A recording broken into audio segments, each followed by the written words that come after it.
Hi, this is Lisa with Queen Bee Creations, and I'm here today to talk to you about our new stamp pad cases and our new color revamp. So welcome if you haven't been here before. Again, my name is Lisa Bernard. I'm with Queen Bee Creations, and I have a YouTube channel and Pinterest and all those interesting things, and I'm just trying to provide good service to you in hopes that when you need Stampin' Up, you think of me. So I'm going to switch cameras and we're going to talk about the ink pads. Thanks. I'm going to apologize right up front because I have so much to talk about. I'm a little bit confused. But I'm so excited about the new catalog and the new color revamp that we had. But most of all, our new ink pads. I am so excited that now they are not only a little bit smaller, a little bit easier to open. Once you get the plastic off. And they have several new features. First off, they open as a compact. So rather than having to slide them and flip, we're gonna just open and slide. You'll notice this one's kind of stiff because I just pulled it out of the wrapping. One of the things I do is I take a regular birthday candle and I just rub it on the inside. And this gives some, I don't know, lubrication, I guess, and makes the stamp pads slide a little bit easier. So and as you get used to them, you know, when you use them more, they do slide a little bit better. The reason is they're making it a tighter fit so that it stays wet longer and you don't use as much reinker. We always like a nice juicy pad. I want to point out that if you do open a pad and it's too juicy, because we do have that issue too, what you would want to do is you would want to take the back of a spoon and just push the ink back down into the pad, because they do give it some generous ink when you first get it from the factory, and then we store them upside down, and the reason is because we want the ink to puddle on the top of the pad so that when we open it, the ink is closer to the stamp, which normally we want. But if it's too close to the stamp, then just press it down with the back of a spoon and it'll work a whole lot better for you. They do have labels on the bottom. They come in a couple different languages, and they have the new, just a color bar, which we're going to use on the inside. So I just peel this off, and then I take the color that I want, this one being Smoky Slate, and then I'm going to just adhere it to the end of the pad so that when I put it into my Stampin' Storage marker, or pad holder, it holds pads and markers, I'll be able to see what color it is. They will also have another piece, like I said, a color bar on the bottom, and what that is to place on the inside so that when the pads are open and sitting out on the table, you know what color you're working with. Isn't that a fabulous idea? Another thing is that you're going to want to pull the rest of these stickers off and throw this in the trash, because they now have little feet on the bottom and they stack, which is a fantastic new feature. But if you have this sticker on, it gives it like just enough in between that they don't stack very well, because the feet are tiny, and then there's little holes on the top of the next pad so that when you place them on, they stick, you know, they don't slide around. If that sticker was on the bottom, then it just is, I don't know, just enough that they will slide given enough push. So again, that's the update on our stamp pads. I love our inks because all of our inks come with the reinker. This is the Smoky Slate reinker, and it also reinks our markers. So not only can you refill the pad, you can refill the markers. And the way that you would do that is there's our markers have a skinny end and a brush end. The skinny end is, you know, of course, for writing, and then the brush end is for coloring larger areas, or maybe if you want to apply just a little bit of ink to a portion of a stamp. You know, I could color, say, some flowers, and I want the leaves to be green and the tops to be colored. I can use my brush markers to do that. I can also flick the end of it with a cap towards the paper and it gives just kind of a splattering of ink. But if I take my tweezers and I grip towards the bottom of the thick brush end, this pops out. And it allows you to use your reinker to just put a couple drops into there, and then you would reinsert this back in, and then you would just let it sit overnight, preferably on its side, so that things get distributed evenly. Maybe roll it a little bit to get the ink sent around. So anyway, that's our reinkers. Another thing you can do with them is, you know, we used to, and you still can, you can squeeze the pad a little bit and it will put a little bit of ink in the top. This one, of course, didn't do it for me. Good example. So maybe I want to take a drop of ink and I'm going to place it in here so that I can use, say, either my blender pen or my, what is this called? Anyway, I'm going to paint with this thing, so what I can do is just swirl this around, and that gives me some ink that I can then go over to my paper and play with. Now on here, I'm using this is the Whisper White Shimmery, and so you'll see it kind of puddles on top a little, and it'll work, and it'll dry after a while, but you might want to be using our watercolor paper when you're using your water brush, because this allows you to apply a little more generously, and then because the paper's thicker, it's going to absorb and dry a little quicker for you, and it's just designed to work with the whole watercolor effect. And so you might have some better results out of that. I don't recommend it on our standard Whisper White, although I have done it. You probably don't want to, because it tends to make the top of the paper pill a little bit, because it's not designed to get wet.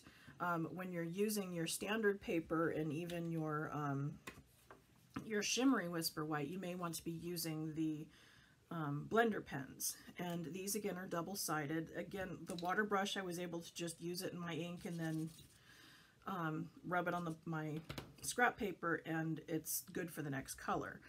The same thing is kind of the same with the blender pens. You pick up a little bit of color and then you start coloring, and then when you're done with that color, you just kind of wipe it on your scrap paper till it's clear, and you're ready to go to the next color. This again is the Smoky Slate. You might notice that in our new catalog they did a color revamp. It's fabulous, but they did do away with our basic black pad. They had some issues with it. They tried to make it archival. They had some more issues with it. They just weren't happy. It wasn't Stampin' Up quality, and so they have gone back to using the Memento and the StazOn. They have two because it's a different ink formula, whereas our standard ink pads are a dye-based. These are a more permanent. They're, you know, fade resistant, archival, all of that good stuff. But you would want to use the StazOn black if you're going to be watercoloring or maybe stamping on tiles or, you know, something of that nature. If you're going to be using our fabulous new Stampin' Blends, then you would want to be using the Memento ink because it's designed to work with alcohol markers such as the Stampin' Blends and your Copics. So there is that. The one thing, if you're going to be using StazOn, you probably want to get the StazOn cleaner because it does tend to stain your stamps, especially your photopolymer ones. Although they don't recommend the cleaner on it because it's not good for the photopolymer materials. So try to stick with your red rubbers when you're stamping in StazOn.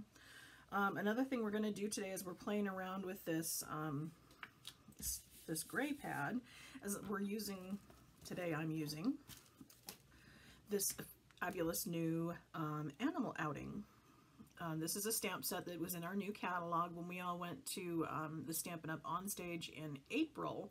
Everybody who attended got this stamp set for free. So you might see it all over Pinterest because lots of us demos got this. Today I'm going to show you how I'm using the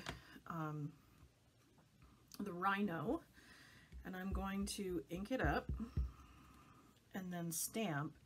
And I'm doing this in Smoky Slate because I want to go back in and watercolor it. So I'm maybe going to pick up my gray here, and then I want to color it in. And you'll notice how the blender pen just works wonderfully on the Whisper White shimmery paper. We're able to bring in a little more color at the edges and blend it around. And then say I'm doing this mostly in a smoky slate, but I want to make maybe his horn and his feet, maybe his ears, you know, a little bit darker.